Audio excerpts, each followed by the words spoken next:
అమ్మ కిచెన్కి స్వాగతం. ఈరోజు కూరగాయ ముక్కలతో పులుసు చేసుకునే తయారీ విధానం ఎలాగో తెలుసుకుందాం.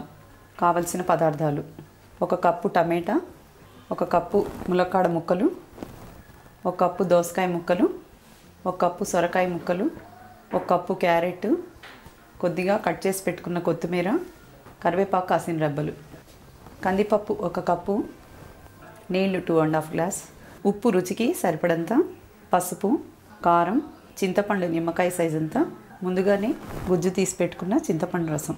తాలింపు కోసం ఆవాలు 1/2 టీ స్పూన్, జీలకర్ర 1/2 టీ స్పూన్, రుచికి సరిపడే ఇంగువ, నూనె తగినంత, ఎండుమిరపకాయ ముక్కలు 4, 1 స్పూన్ బెల్లం. పదార్థాలు చూసారు కదా, తయారీ విధానం ఎలాగో తెలుసుకుందాం. ఈ ముక్కలన్నీ ఒక గిన్నెలోకి తీసుకోవాలి.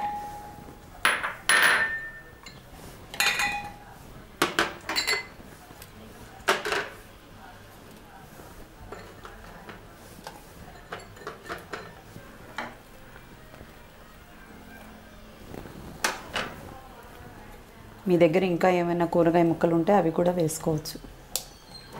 కావాల్సిన వాళ్ళు ఉల్లిపాయ ముక్కలు కూడా వేసుకోవచ్చు. టేస్ట్ కోసం ఇందులో కొద్దిగా సాల్ట్ వేసి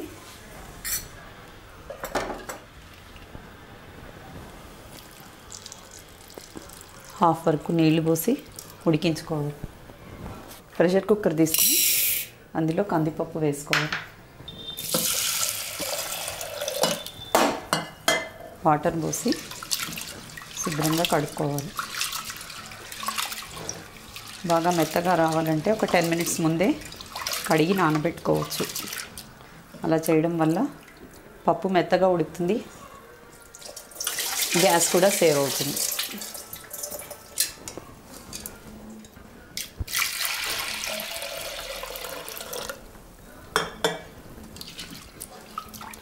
ఒక కప్పుకి 2½ కప్పులు నీళ్లు పోసుకోవాలి.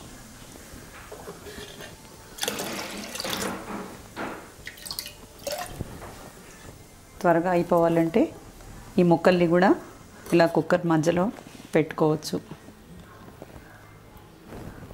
ఇలా పెట్టుకోవడం వల్ల పప్పు ముక్కలు 2 ఒకేసారి ఉడికిపోతాయి. లేనిచో బయట కూడా ఉడకబెట్టుకోవచ్చు.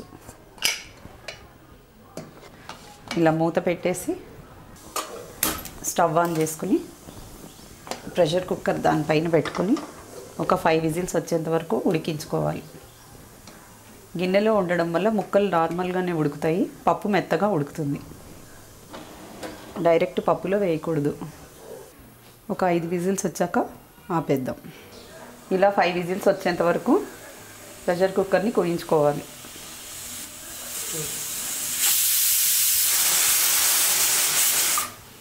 ఫైవ్ విజిల్స్ వచ్చాయి కదా, ఇంకా స్టవ్ ఆఫ్ చేసుకుందాం. కుక్కర్ కిందకి దించుకున్నాక ప్రెషర్ అంతా పోయాక లిడ్ ఓపెన్ చేసుకోవాలి. ముందే తీస్తే కుక్కర్ పేలే ప్రమాదం ఉంది, అప్పటి వరకు తీయకూడదు. చూసారు కదా, ప్రెషర్ తగ్గిపోయింది. కుక్కర్ మూత ఓపెన్ చేసుకోవచ్చు.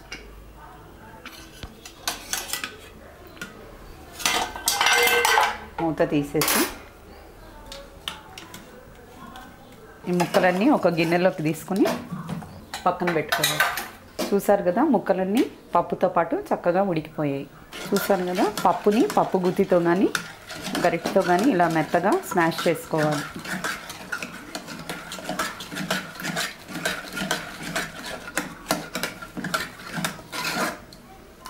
స్టవ్ ఆన్ చేసుకుని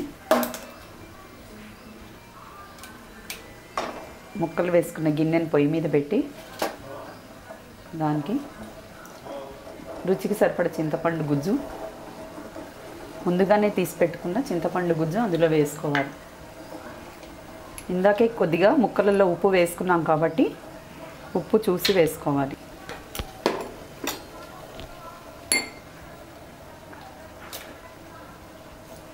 పసుపు చిటికెడు. చింతపండు, ఉప్పు, పసుపు వేసాం కదా, కాసేపు ఇవన్నీ ముక్కలు పట్టేటట్టు ఉడకనివ్వాలి. దీనిలో ఇంకొద్దిగా నీరు చేర్చుకోవాలి.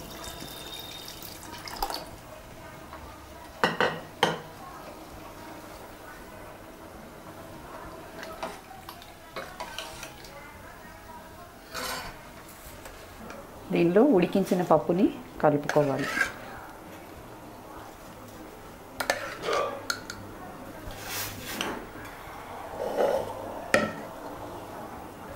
పప్పు ముక్కలు కలిపి ఒక 10 నిమిషాల పాటు పులుసుని మరిగించుకోవాలి. పులుసు బాగా మరుగుతుండగా బెల్లం వేసేయాలి. బెల్లం వేయడం వల్ల మంచి ఫ్లేవర్ వస్తుంది.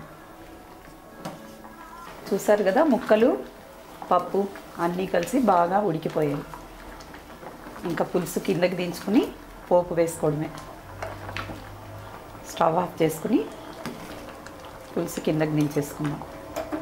స్టవ్ ఆన్ చేసుకుని కడాయి పెట్టుకోవాలి. కడాయి వేడెక్కాక దానిలో 1 స్పూన్ ఆవాలు, 1 స్పూన్ జీలకర్ర, కాస్త ఇంగువ, ఎండుమిరపకాయలు, కరివేపాకు అన్నీ వేసి వేయించుకోవాలి. చూసారు కదా, పోపు చిటపటలాడుతోంది. ఇంకా స్టవ్ ఆపేసుకొని దీనిలో కాస్త కారం వేసుకోవాలి. ఇప్పుడు ఈ పోపు మిశ్రమాన్ని ఇలా పులుసులో వేసుకోవాలి.